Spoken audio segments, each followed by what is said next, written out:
aja turu sore kaki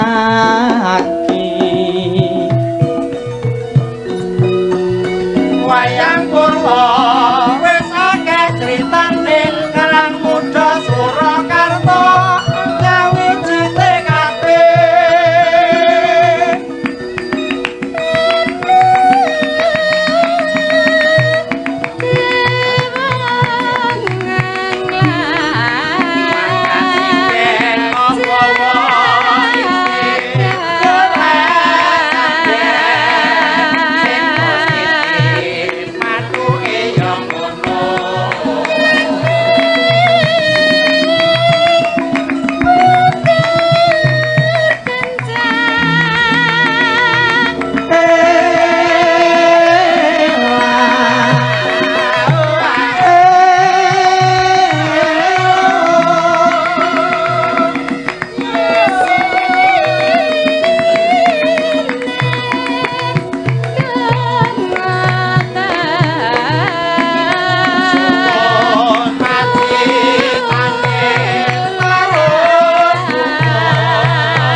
cah ayu.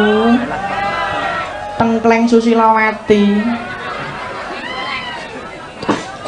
Jenengku kok Tengkleng Susilawati to Yung, kok ora dijenengke sing luwih apik kaya to Mundiah. Ngene ya, Nduk. Mula kowe kuwi tak jenengke Tengkleng Susilawati, merga bapakmu kuwi biyen dalang kondang kaceluk Ki Dalang Tengkleng. Lah saiki bapak eneng ngendi, Yung? Ampun, Nduk, wis kowe umur 8 dina kuwi bapakmu minggat mbuh nyang endi? Nyang Kaliyasa apa nyang Gunung Kemukus, aku ora ngerti. Wis aja takon wong tuamu lanang, mangan ora mangan karo mbokmu wae. Bapak kok kejem ya, Yung. Akeh-akehe dalang ki ya ngono kuwi kok, Nduk. Ning ya ora kabeh. Sing akeh-akeh lagek mayu 850 wae wis gandrung penyanyi. Mula saiki aku mung trima urip ijen wae, Nduk, ora gagas den baguse Tengkleng kae. Nduk. Apa, Yung? Bengi iki kowe ketiban sampur kudu melu ngiseni acara Gulang Datar 99 malam yang ke-7 lho, Nggir. Gulang Datar 99 ki jane tegese apa to, Yung? Kuwi singkatan saka tembung Guyub Dalang Sekskaresidenan Surakarta taun 1999. Oh, guyub rukuning para kadang dalang nom-noman sak wilayah Ekskaresidenan Surakarta to. Heeh. Yung. Apa? Lah wong umurku lagi ngancik 15 tahun kok wis digolongke dalang muda ki apa wis patut to, Yung? Nek pancene ya durung mancine. Jalaran nek saka panemuku profesi dalang kuwi yen dipitung saka umur bisa dipérang dadi 4 tataran. Apa wae, Yung? 1 dalang bocah, 2 dalang muda, 3 dalang ketrima, 4 dalang sepuh. Kuwi nek saka panemuku lho, Nduk. Ewadene nek ana sing kagungan penemu liya ya wis monggo. Wong jarakan penemu ki ya miturut kadewasane dhewe-dhewe. Njur nek dalang bocah ki umur pira? Ya udakara wiwit umur 13 taun nganti 17 taun. Kuwi jenenge dalang bocah. Dene ciri-cirine dalang bocah kuwi isih sarwa apalan utawa nirokake dalang seniore. Nirokke bapake, nirokke kakangne, utawa gurune, utawa maca buku-buku tuntunane. Dalang bocah kuwi durung duwe jati diri, durung duwe gaya dhewe. Wayangane durung stabil, durung betah ngampet nguyuh. Kaya aku barang ini iki ya, Yung. Iya, kowe iki isih dalang bayi, durung duwe cengkok dhewe. Isih kudu dituntun dening gurumu. Kowe angger mayang mongko tekan dinane njur lakone diganti ngono. Mesti bingung kowe. Iya. Wah, aku iki apa-apa isih ngapalke. Dalang bocah kuwi umume lagek seneng-seneng nyabetke wayang, durung pinter olah rasa. Lah nek wis umur 18 tekan 30 taun kuwi jenenge dalang muda utawa dalang nom-noman. Dalang muda kuwi ing babagan napas, swara lancak ing pakliran wis wiwit mapan. Ning ya durung duwe jati diri, isih dalam taraf grayah-grayah golek gondelan. Kuwi dalang muda. Heeh. Lagek brai-braine nyandang. Malah ana sing pupuran, celakan, bengesan ben ketok bagus. Sabanjure nek umurmu wis ngancik 30 tekan 20 taun, la ing kono tumekaning titi mangsa bisa dalang dadi ketrima apa ora. Mung gumantung pangudi pambudidaya lan sih rahmating Gusti. Kudu gedhe prihatine ya, Yung. Oh iya. Sak bisa-bisa ya nirwa Gusti Benawa kuwi lho, Nduk. Sregep sesirih seneng tapa brata ora tau ngono ngene. Nyang wong madon adoh.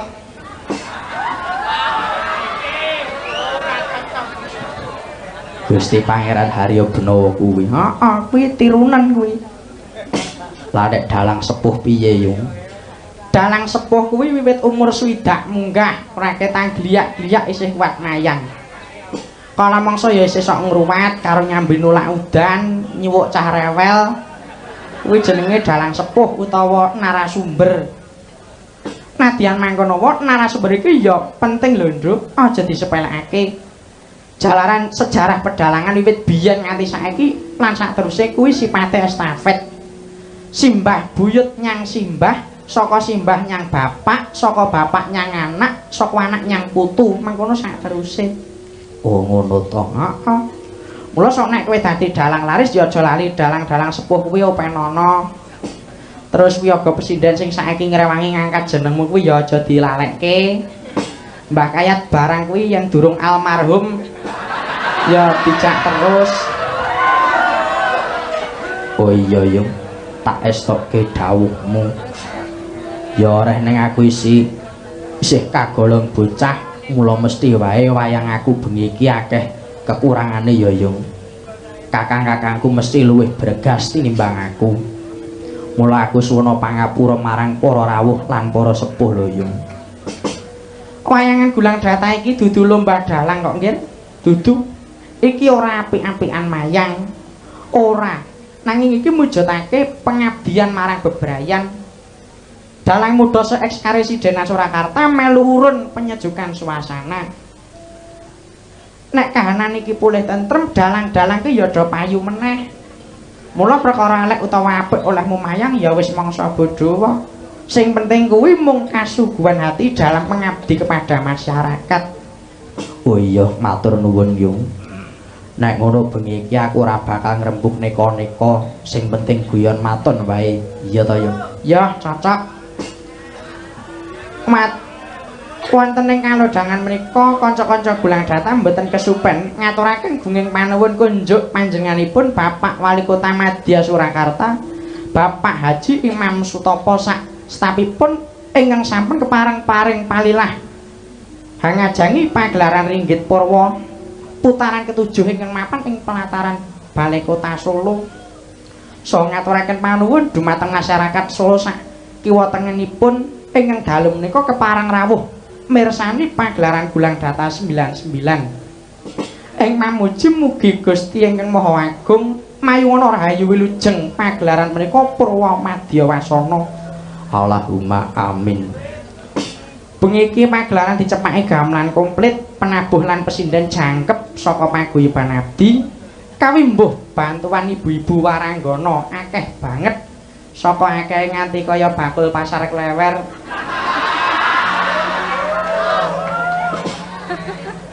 Nah khusus pesinden abdi aku wis hafal wong kuwi wadya bala ngalengka. Ingkang tinindian Patih Diktya Kala Sriyanto. Pesinden abdi iki pepak kok, Nduk. Pepak piye? Sing lemu ana, sing kuru ya ana. Sing lemu sapa? Lah Bu Dewi kuwi. Nganti bunder kaya bal voli. Lah lek oleh bunder piye? Sampe bubar latihan nek kondur mesti plastiki lawuh.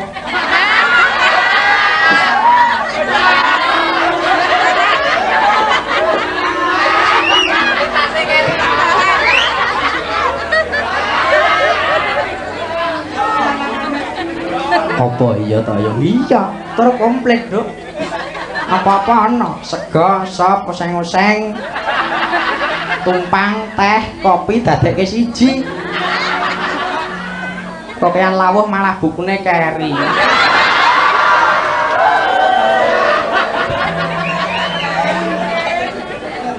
Iki mbok aja sia-sia. Wong padha wis gelem ngrewangi nyambut gawe kok digarapi lho. Pitikno arep ngarapi sapa ta, Nduk? Garap wong liya mengko nek salah tampa ndak malah dirapat. Luwung gocek karo kancane dhewe wae bebas. Lah nek pesinden sing kuru sapa? Lah Pak Darsini kuwi. Saya suwe saya tipis. Nganti kaya kepet.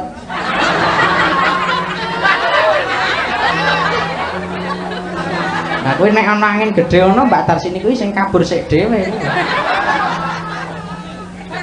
Sing dhuwur ya ana ta ya ana lah Bu Muryah kuwi. Nganti kaya menara.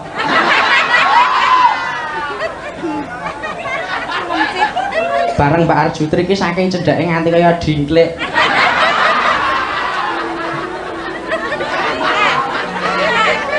Kuwi karo Bu Dewi saklep kuwi. Kertas nut ya sida dadi buntel ndok ceplok. Padha wae.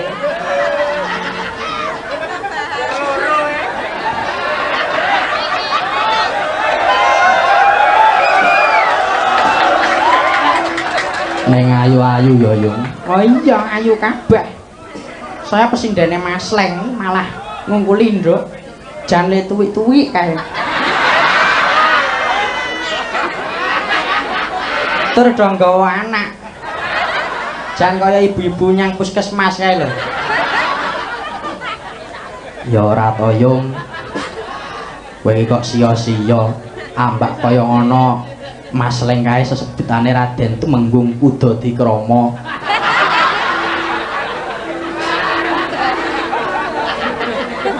Alias tukang ngawinke jaran.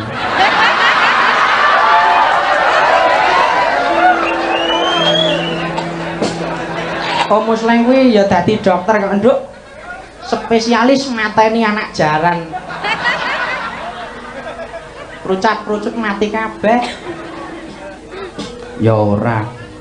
Wis saya nduk nggih tetembangan sesuk pesindane weneh ana hadiah tas siji-siji. Walah wong bengi kerja bakti kok ndadakno kok tas pesinden, duwite tuk kok ngendi? Lah nek tas kresek wae apa ora kuat to. Wadah jangan.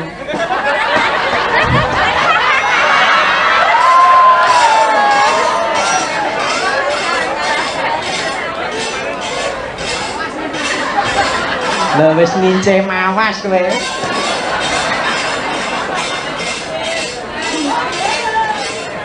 Nyuntek mati kabeh, ora ana sing sukses. Wis sae nduk kentang diwiwiti. Iya. Ayo nduk nyoba gending sing lagi mentas kok kenceng. Gendinge judule Damelah Samina. Kudu Dik. Damelah bangsaku sing repto, sing gender, sing digake lawuh. Rekake ngelikke jane ya. Ya mikir kono nek bingung.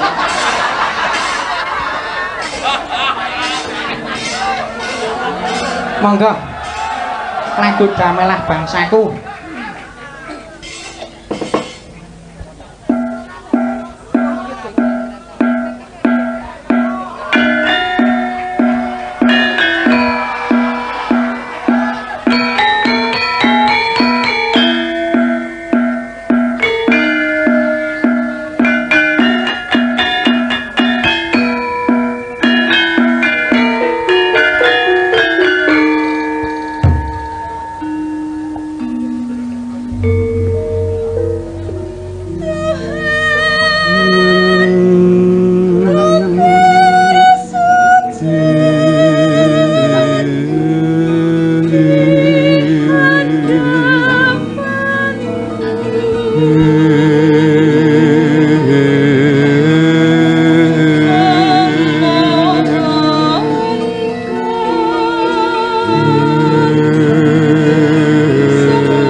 semua saudara, sadarlah,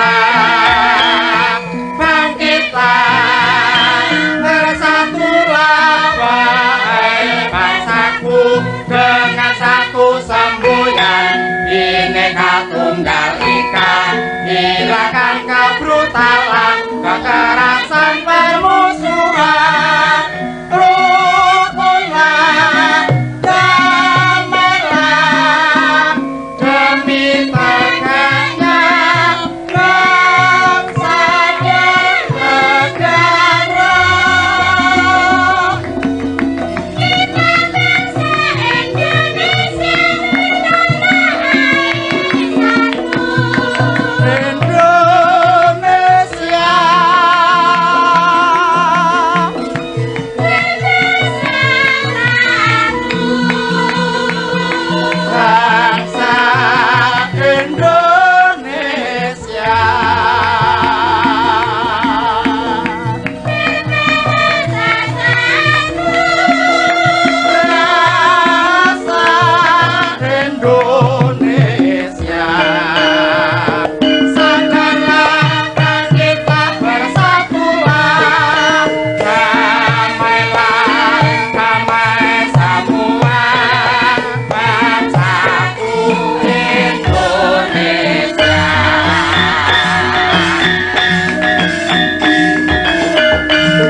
Wahai bangsaku Indonesia,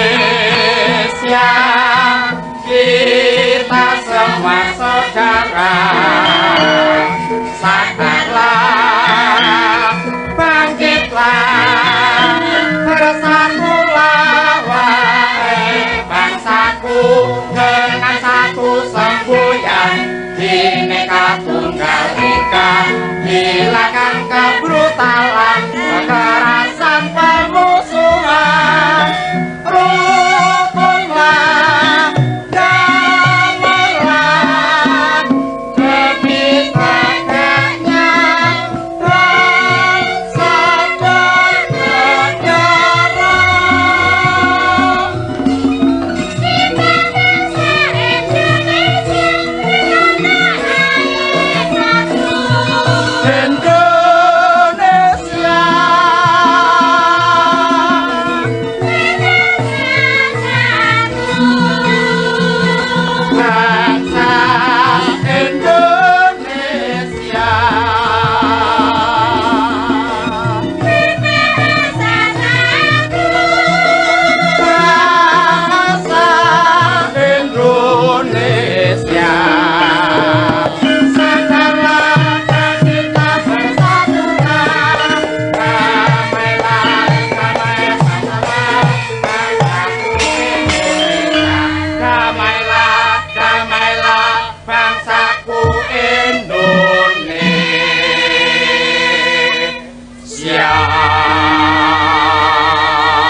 Wes lumados lagu Damailah Bangsaku.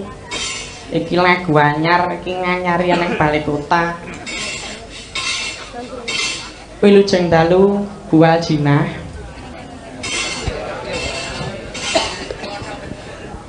Wilujeng dalu nak Mas Putu.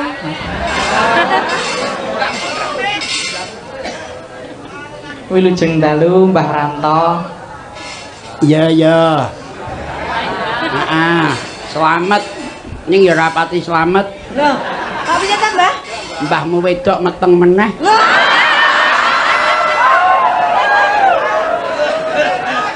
Kowe iki ya kebangetan kok, Mbah.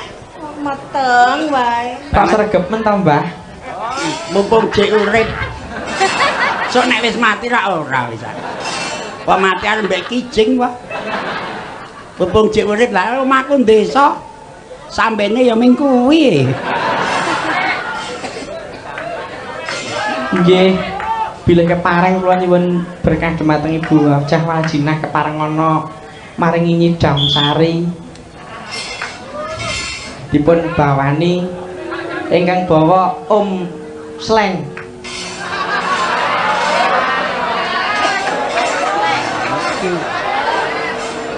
Mari tampil ke muka Om. Lah ya tambah. Nun, Aku ki kelingan. pripun? Dek, apa kuwi jenenge sapa malali aku? Bayu. Putrane Dek Bayu kuwi. Nggih. Alah ijek kelas 2. Tak kanthi, tak Pinter dak niki. Ha ya ngendangi aku walang kekek tanggal 20 Mei. Kelingan mboten? Nggih. Ah, Aku tak ngumuni lho ya, Piye? putrane Kyai Kondang ki umure jek 15 tahun kok ya wis teteh lho. Lah iya. Padha karo putuku. Nah putumu piye, Mbak? Prigele nek ngunak-unake mbae wedok.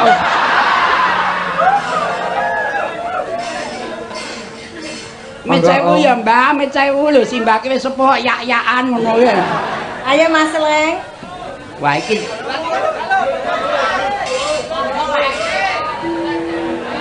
Ampun betul jaran lho. Kok jarane gelungan. monggo Mas Leng. Iya anakku lanang lenggar iki.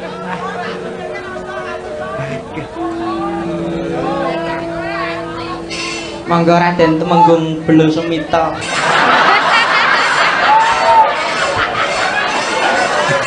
Sik ta. Kowe iki karo Kang Masmu Pakmu cilik kok apa ngingu jaran? Heeh ta. Nggih, Pak. Ngingu jaran to, Nggih. nak cange. Jaran iki kandhane meteng. Mongko ora ana sing lanang ki. Sing lanang sapa sing kerep sapa kandhang ya? Sampeyan ya melu gojlok nih, Pak. Aku kok ketemu kok. Niki kula nyuwun ngambil catatanipun, Bu.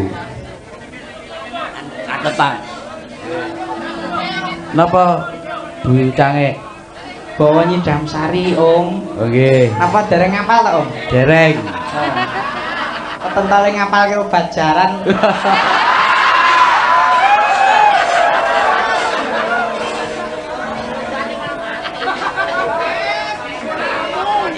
Layak saiki bareng digojloki perkara jaran saiki cukur resik. Adate gondrong. Gondrong nek mlebu kandang dimamah jaran daraki suket wedi. Nyuntik jaran kok malah mati. Jane kok, Dik. Bagus, bagus Dek, tenan. iki enek permintaan enek duwite. Duh wong ayu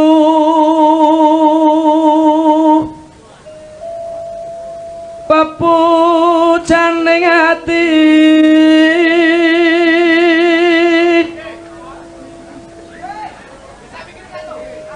kaya ngene wong nandhang asmara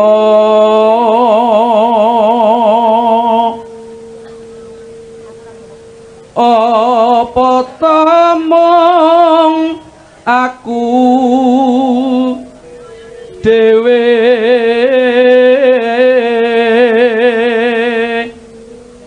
Sok dadi nek wis ora ndalang wira swara genten. nggih jenengan piyambak niku sing gandeng. Ane kok sak kandang kok suarane padha kabeh ya, Pak ya. Ya, pancen suarane apik kabeh. Aku ndek rono ning gone Mas Leng bingung e. Piye bingung nang apa? Tak golek ngendi-endi ra ono ki blak nang nglekar nang ngisor bis lho. Aku ya rono. Bareng rono tak golek ora ketemu ya, Pak. Duh dewa Jawata kong welasana maring wa mami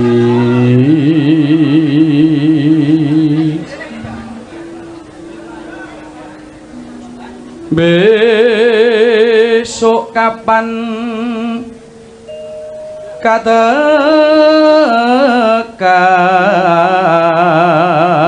katekan cecer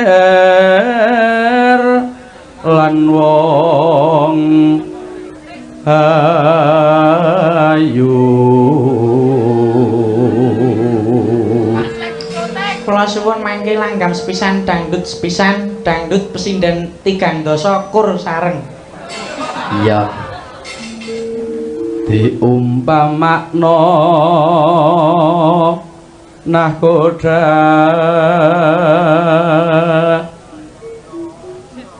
tanpa prau sat-sat sarah ing Jaladri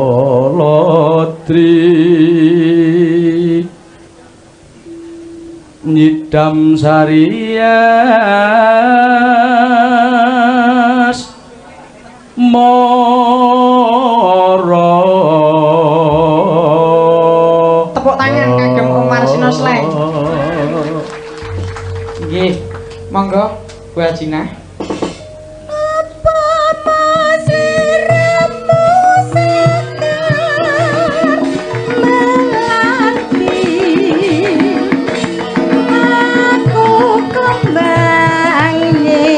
Dan sari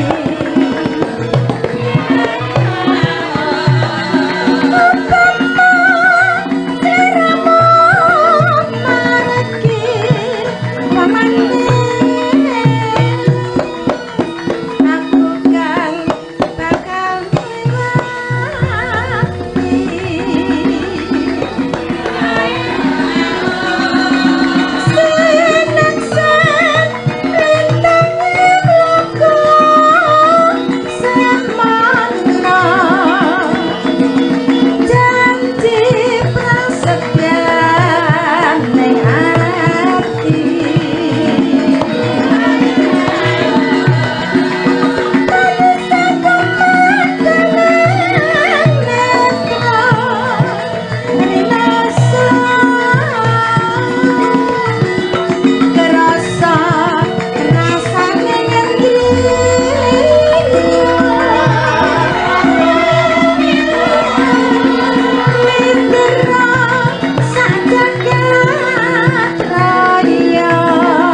ngatur wektu njogedke wayang apik. Ah iya. Dalam sejarah nggih lagi niki dalang cilik. Umure lagi 15 tahun sahabat. Ki mau ulangamu di para papat mau. Dadi dalang ki padha karo manten anyar. Kok manten anyar piye, Mbak? Manten anyar niku di para telu. Lho kok manten anyar di para telu ki piye? Nek duwe anak kudu di para telu. Sepisanan setahun lagi seneng-senenge. Oh ya. Nek jenengke anake kudu Eka Prakoso. Oh, Eko. Siji Prakoso jek kuat-kuate. Oh. Nek nomor loro wis 3 tahun Dwi Rapati Roso. Loh. Kok Dwi Rapati Roso piye to, Mbak? Lah wis rada rapati mempeng. Nek telu pun tek Wisnu. Wis sing anu. Oh. Oh, mulane jenenge Wisnu wis sing anu to. Lah nggih sampean kok takoni ngerti? Napa? Bedane iki nek anu bayi aja lho iki wong tuwa iki. Bocah cilik. Bedane sepur kalih manten anyar sampean ngerti? Ya bedane ya ana sepuri mlakune glosor manten anyar kan runtang-runtung. Rung karoan. Ha piye to? Manten lanang runtang-runtung nek pas padu ya dhewe-dhewe. Lho manten anyar kok dhewe-dhewe. Padu sepur niku Nggih. bedane kalih manten anyar. Heeh. Nek sepur niku nek ajeng mandeg alon. Mandek.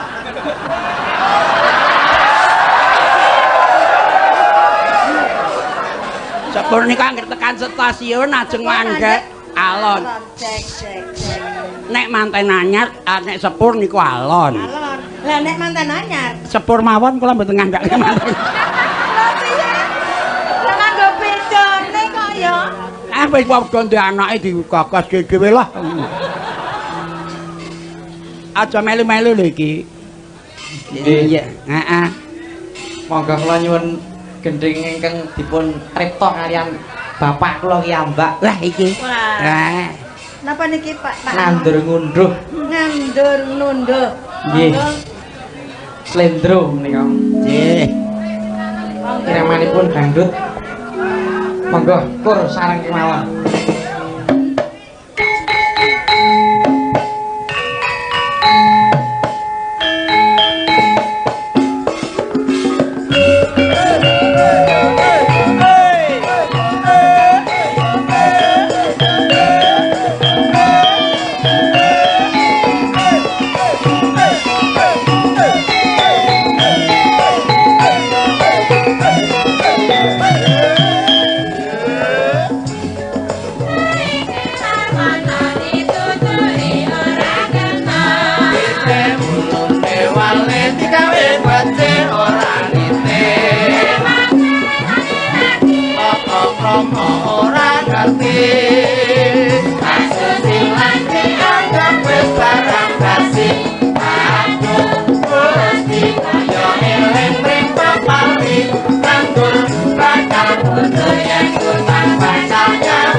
Kayeng. Wis becik tenan ki nak bayi anu nak cangik. Nggih matur nuwun. Iki mau cakepane apik-apik. Turi kelor wana, terus piye ki mau dituturi ora kena. Nggih, cobi wong pun wangsuli gandeng kala mau kebarung gamelan kirang Sing cetha. Engko tak tambahi sithik matur Kang Rama engko. Anjang-anjang mepe jatah linggih cikang katoke bedah. Monggo, tak tung kong.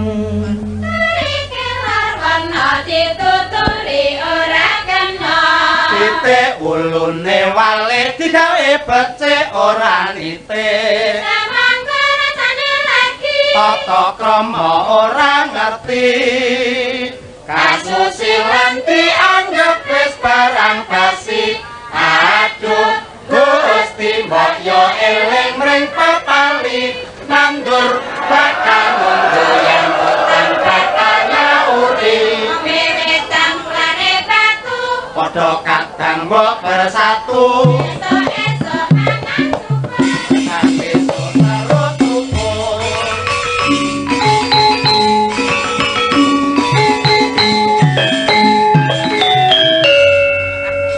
Ngendang tuman. Lendemung karo glelang-gleleng. Nek aku seneng kodane kuwi lho, Mbah. Kodane kuwi lho. Nane. Wah, kodane jan apik, Pak. Kodam nika nek cara kroncong, nek cara gamelan suwuk. Noni. Wah, apeni banget ya. Lah lagon kok pinter-pinter. Kisah sedulur Sliman kabeh. Tur ya wis carane wong pensiun wis siap-siap. Mas Wartino Sleng wis ndaftarke wiraswara. Nek Pak Mantep, ayo Pak Mantep Pak Anom. Nek Pak Anom wis ndaftarke pencipta lagu. Karo ngepeti anake. Karo ngepetke putrane. Seneng aku lah iki. Lah Sriono mundure ning apa iki, Kok? Aja ah. Ora ambang niku, Mbah. Jo. Saru aja ah. Genderane dunggake le. Galang ya. Nggih. Tak pengestoni galang. Iki nek galang nika gulang gata. Wah iki nek galang iki galang loro e pisinggene semene nek aku pegelaran galang 8 no pisinggene pira ya? Wah, suguhane remuk no. Monggo dikandhake karo Cangik Bayu iki mau ana sing nggawa lawuh barange ya. Aku iku nek sinjan rak kleru no. Klerune piye, Mbak? Ha iki nek sinjan cepetno karo niliki ATP kripik campur bakmi ming sethithik diati-ati. Matur nuwun, Mbah. Nggih, Nika badhe nyuwun iki mau aku ya ming ngestokke gawe saka panitia sing ditelepon karo Kang Masmu Wartino Sleng. nggih. Mbah, ora ning gite niki nggih, Mbah. Oh nggih, ora apa-apa. Sisane ngenes aku ngono.